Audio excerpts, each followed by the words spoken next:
வணக்கம் student. Electric field due to a finite line charge distribution.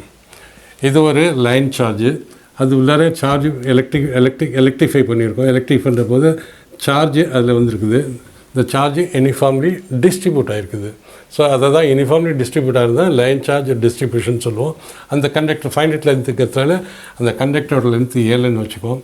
So electric field நம்ம கண்டுபிடிக்கணும். இந்த பாயிண்டில் நம்ம எலக்ட்ரிக் ஃபீல்ட் கண்டுபிடிக்கணும்னா எலக்ட்ரிக் ஃபீல்ட் இந்த லைன் சார்ஜினால் இந்த பாயிண்டில் எவ்வளோ எலக்ட்ரிக் ஃபீல்டு இருக்குதுன்னு பார்ப்போம். எனி ஜென்ரல் பாயிண்ட் இங்கே பார்க்கலாம். சப்போஸ் நம்ம ஒரு ஜென்ரல் பாயிண்ட் எடுத்துக்கோம். ஜென்ரல் பாயிண்ட் வந்து எவ்வளோ டிஸ்டன்ஸில் இருக்குது, அதுலேருந்து ஒரு ஆர் டிஸ்டன்ஸில் இருக்குது. இந்த டைரெக்ஷனை பொறுத்து ஆர் வெக்டர், இது வந்து அதோட ஆர் யூனிட் வெக்டர் எலாங். இதை ஓன்னு வச்சுக்கிட்டோம்னா from the conductor O R டிஸ்டன்ஸில் இருக்குது, அதோட unit vector along the direction of R vector. Okay, so ஏற்கனவே நம்ம பார்த்துருப்போம் force is equal to 1/4 pi epsilon naught into 1/4 pi epsilon naught into product of both the charges. இங்கே வந்து charge இருக்குது, product of charge இதோட charge வந்து க்யூனா, இதோட charge Q0 divided by the distance, magnitude of distance square into r cap, force vector. இது வந்து force magnitude scalar. So force and electric field என்ன வரும், electric field. So force கண்டுபிடிச்சிட்டோம். This will give a force. இந்த conductor இது மேலே ஒரு ஃபோர்ஸை கொடுக்கும், அதோட வேல்யூ இது.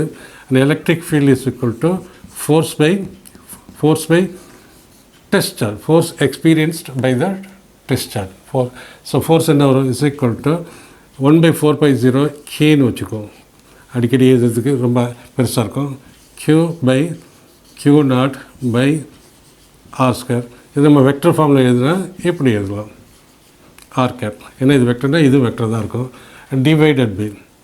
Divided by force experienced by the test charge. Therefore electric field is equal to Kக்கு பதில் நம்ம ஃபுல் வேல்யூவே எழுதிக்கோங்க. 1/4 pi epsilon naught into இந்த Q0 அடி வரும். வேர் Q is equal to original charge giving original charge இது மேலே எவ்வளோ ஃபோர்ஸ் கொடுக்குதோ அந்த தான் எழுதணும், இதை எழுதக்கூடாது. So Q divided by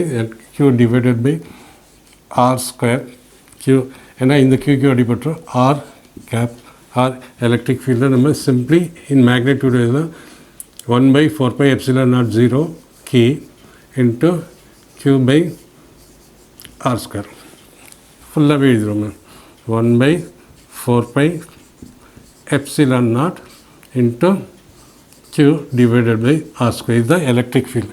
so இங்கே சார்ஜ் மேலே வரும், ஃபோர்ஸ்னால் 2 சார்ஜ் வரும். இங்கே வந்து எலக்ட்ரிக் ஃபீல்டில் ஒரிஜினல் சார்ஜ் எது இந்த பாயிண்ட் மேலே ஃபோர்ஸ் கொடுக்குதோ அந்த சார்ஜ் நல்லா கவனமாக பார்த்துக்கணும். சப்போஸ் இந்த லைன் சார்ஜில் இதுக்கு முன்னாடி நம்ம என்ன எடுத்துக்கோம், we will take a small portion இங்கே இருந்து இங்கே ஆஃப் லென்த் dl, அதில் இருக்க சார்ஜ் எவ்வளவு dq. So dl is equal to length, elementary length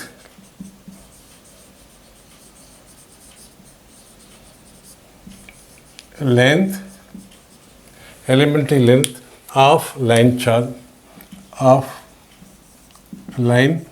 charge அதோட length என்ன L, and dq is equal to என்ன entire charge dq, அதில் portion of the charge dq is equal to charge in the elementary length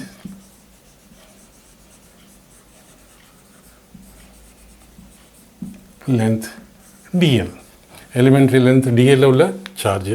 So lambda line charge density is equal to for entire conductor Q/entire length. For the portion க்கு என்ன வரும், for the portion க்கு lambda is equal to dq/dl.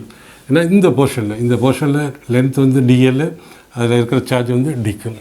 So lambda r you can write dq is equal to lambda into dl. So the electric field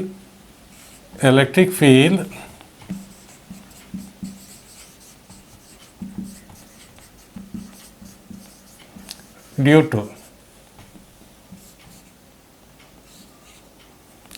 to the elementary charge.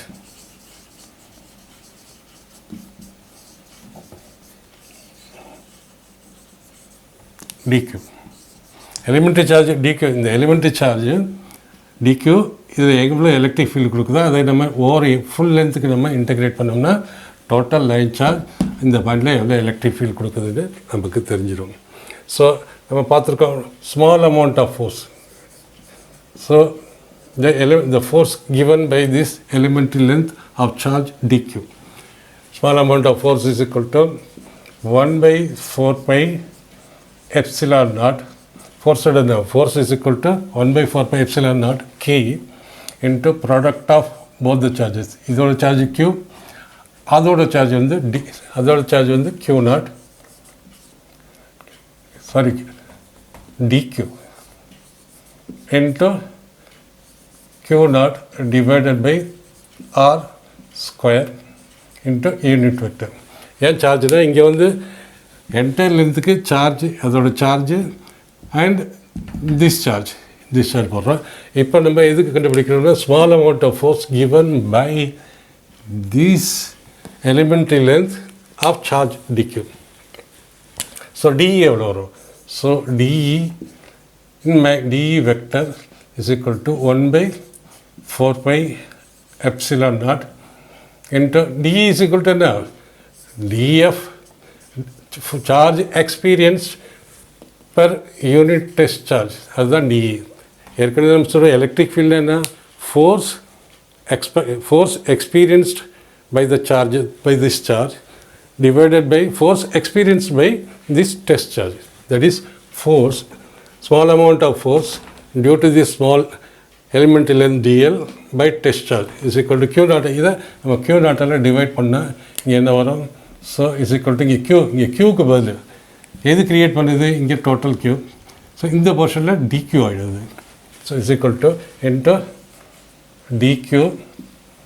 dq electric ஃபீல்டுனா charge. இங்கே total லென்த்துக்கு q போடுறோம், small length of charge dqக்கு dq போடுறோம், divided by r square. In fact நம்ம தான் q naught divided by q நாட்னு எழுதுவோம், ரெண்டு கேன்சல் ஆகிடும். ஸோ இந்த எக்ஸ்பிரஷன் நம்ம தான் the charge which is giving electric field.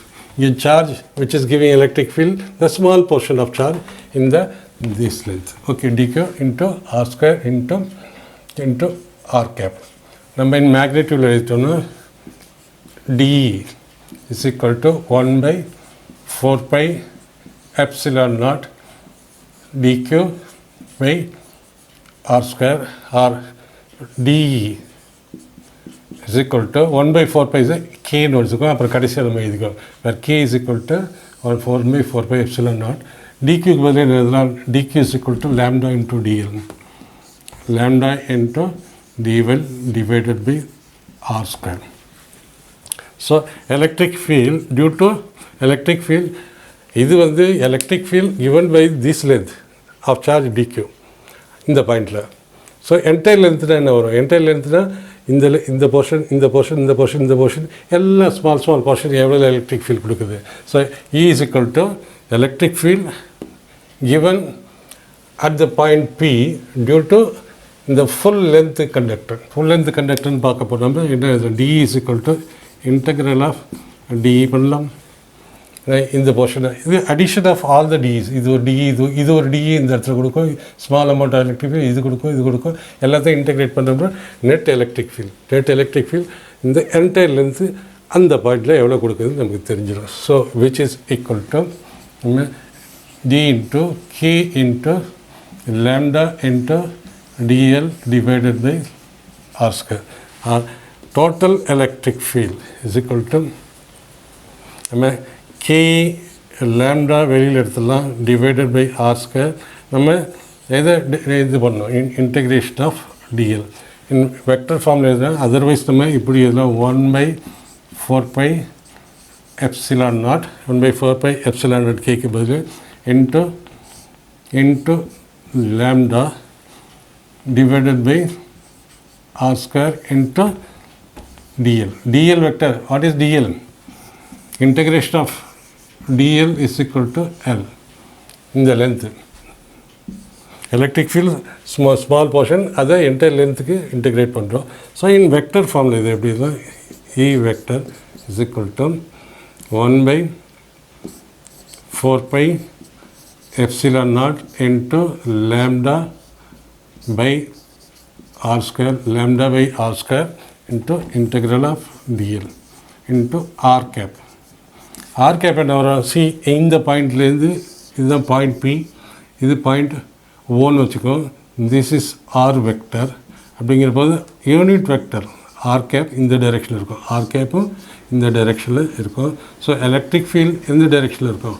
Electric field இந்த டைரெக்ஷனில் இருக்கும். இந்த பாயிண்ட் இதுதான் இது மேலே கொடுக்குது, Q நாட் மேலே. திஸ் இஸ் க்யூன்னு வச்சுக்கலாம், டிக்யூன்னு வச்சுக்கலாம். So this is giving, so electric field direction வந்து இந்த டைரெக்ஷனில் இருக்கும். ஸோ இதுதான் expression for electric field. Electric ஃபீல்டோட இந்த என்டையர் கண்டக்டர் இந்த பாயிண்டில், என்டையர் கண்டக்டரில் இந்த பாயிண்டில் எவ்வளோ எலக்ட்ரிக் ஃபீல்டுங்கிறத இந்த எக்ஸ்பிரஷன் தான் கொடுக்கும். திஸ் எக்ஸ்பிரஷன் ஸ்கேலரில் எழுதணும், எப்படி எழுதலாம்? This is scalar form. Scalar form இது வந்து வெக்டர் ஃபார்ம். வெக்டர் ஃபார்ம்னா வெக்டர்னால் இங்கே ஒரு வெக்டர் இருக்கணும், அவ்வளோதான். அதனால் ஆர் கேப் போட்டுக்கிறோம், அவ்வளோதான். Simple nothing.